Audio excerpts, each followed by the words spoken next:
কাজী নাম্বারে 2024 সালের one of the most popular shows, if not the most popular show. Just in case তোমরা এটার কোনো সিনপসিস অথবা প্লট সম্পর্কে কোনো কিছু জানো না, তোমাদেরকে আমি ছোট্ট করে বুঝাই বলতেছি। আমাদের মেইন ক্যারেক্টার যখন ছোট ছিল তখন তার শহরের মধ্যে কাইজুরা অ্যাটাক করে। এখন কাইজুরা হচ্ছিল বড় মনস্টার্স যারা র্যান্ডমলি এক জায়গার মধ্যে স্পন করে আর শহরে জাস্ট ভাঙচুর করা শুরু করে। কাইজুকে দেখে আমাদের মেইন ক্যারেক্টার আর তার বেস্ট ফ্রেন্ড দুজনে মিলে প্রমিস করে যে তারা বড় হয়ে ডিফেন্স ফোর্সের মধ্যে জয়েন করবে। ডিফেন্স ফোর্স হচ্ছে একটা মিলিটারি পার্ট যেটা কাইজুদের সাথে মারামারি করে। বড় হলে আমাদের মেইন ক্যারেক্টারের যে বেস্ট ফ্রেন্ড আছে সে চান্স পায়, আর শুধু চান্স পায় না, সে ডিফেন্স ফোর্সের একটা স্টার হয়ে ওঠে। কিন্তু আমাদের মেইন ক্যারেক্টার চান্স পায় না, এমন তার বয়স হয়ে গেছে, কিছু করে তো তার পেট চালাইতে হবে। ডিফেন্স ফোর্সদের মারামারি করার পর যত সব অবশিষ্ট বাকি থাকে ওইসব অবশিষ্টগুলোকে যে পরিষ্কার করে ওটাই তার জব হয়ে যায়। জাস্ট বেসিক্যালি আমাদের মেন ক্যারেক্টার আবর্জনা তুলে, ময়লা তুলে। কিন্তু কাইজুদের ডেড বডি তোলা এত বেশি সহজ না, একটু ভুল করলেই বড় একটা অ্যাক্সিডেন্ট হতে পারে। যেহেতু আমাদের মেন ক্যারেক্টার এই লাইনের মধ্যে অনেকদিন যাবত কাজ করতেছে, তার কাইজু সম্পর্কে মানে কাইজুর বডি পার্ট সম্পর্কে ভালো একটা আইডিয়া হয়েছে।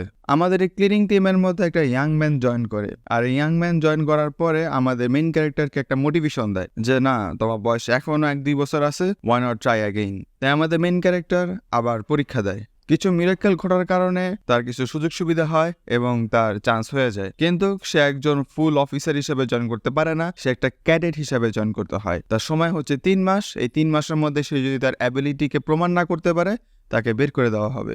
আর আমাদের মেইন ক্যারেক্টারের গোল হচ্ছে তার বেস্ট ফ্রেন্ডের পাশে দাঁড়ানো, সেই লেভেলে যে দাঁড়ানো। কাজী নাম্বারে হালকা পাতলা একটু ডেপথের মধ্যে ঢুকে যে একটা ফেলিওরের লাইফ এরকম হইতে পারে, বাট এই জিনিসটা অনেক শোনেন শোর মধ্যে আছে। বাট এখানে একটা রিয়েল লাইফ পার্সপেক্টিভ নিয়ে আসছে, আর আমাদের মেইন ক্যারেক্টার একটা বয়স্ক মানুষ যার সামান্য অত বেশি সময় বাকি নাই। তাই এই লিমিটেড টাইমের মধ্যে এত কম একটা সময়ের মধ্যে তার খুবই বড় একটা সাকসেস পাইতে হবে। তাছাড়া এটা পসিবল না, লাইফে সাকসেসফুল হওয়া এত ইজি না।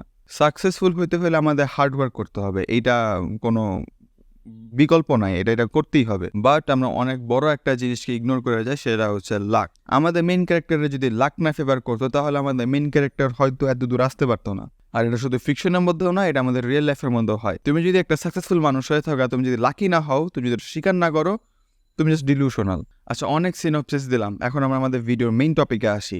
Is Kazi number 8 over rated or over height? Is it bad? Set আপটা একটু ডিফারেন্ট হলেও কনসেপ্টগুলো নতুন কিছু না। আমাদের মেইন ক্যারেক্টার একটা অর্গানাইজেশনের পার্ট হবে, সে অর্গানাইজেশনের পার্ট হয়ে সে মারামারি করবে। Just like every other series, আমাদের মেইন ক্যারেক্টার একটা দুর্বল ক্যারেক্টার থাকবে, দেখতে দুর্বল হবে, যার কারণে অন্যান্য ক্যারেক্টার আমাদের মেইন ক্যারেক্টারকে জাজ করবে, আন্ডার এস্টিমেট করবে। বাট আমাদের মেইন ক্যারেক্টার হচ্ছে লুকায় লুকায় পাওয়ারফুল, এবং দিন শেষে আমাদের মেইন ক্যারেক্টার তাদেরকে ভুল প্রমাণ করে, যার কারণে প্লটটাকে আরো বেশি ইন্টারেস্টিং দেখায়। আর এই একই স্টোরি স্ট্রাকচার, নতুন কিছু না, এটা শোনেনের বেসমেন্ট বলা চলে। 80% অফ দ্য শোনেন অ্যানিমে এই বেসমেন্টের উপরেই চলে।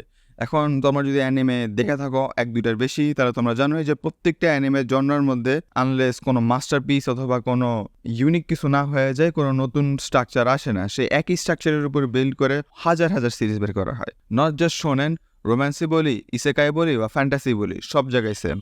আর যদি কোনো সিরিজ একটু ইউনিক কিছু করতে চায়, ওটা মোস্ট প্রবাবলি অত বেশি পপুলারিটি পায় না, অথবা যদি পায় তাহলে পুরো একদম সবকিছু ভেঙে চিঙে নিয়ে যায়, একদম টপে চলে যায়। আর একটা স্টোরি যে সাকসেস হবে, এইটাকে আমাদেরকে মেনটেন করার জন্য আমাদের যে অথরগুলো থাকে, আর সবচেয়ে বেশি পপুলার যে স্টোরি স্ট্রাকচারটা আছে সেটাকে তারা তুলে নিয়ে এসে ওটার উপর তাদের স্টোরিটাকে বিল্ড করে। তাই এই সবগুলো যে শুরুর এপিসোডগুলো থাকে সেগুলো অনেক কমন থাকলেও ধীরে ধীরে আমরা দেখি যে কিছু নতুন কনসেপ্ট নিয়ে আসে।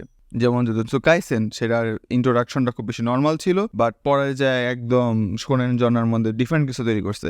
চেনসো ম্যানও কিছুটা সেম কাহিনী। এখন কাজী নাম্বারের সে লাইনে যাবে কিনা আমি জানি না, আমি মাঙ্গা পড়ি নাই। আমি অ্যানিমের 6টা এপিসোড দেখছি এবং 6টা এপিসোড দেখার পরে আমি বলতে পারি ইটস অল রাইট।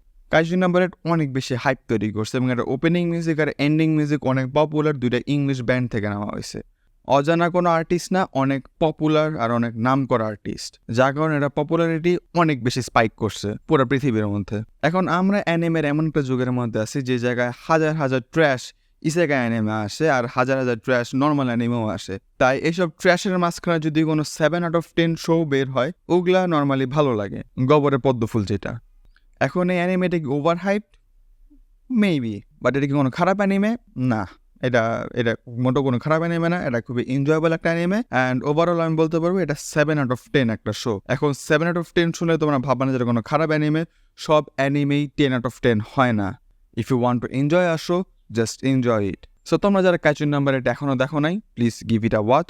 এই বছরের one of the most enjoyable show, কারণ আগের সিজনটা খুব বোরিং ছিল, আর এই সিজনটা একটু মোটামুটি প্রমিসিং অ্যানিমে দেখাইতেছে। আর মেবি আমি আসবো পরের দিন অন্য কোনো অ্যানিমে নিয়ে।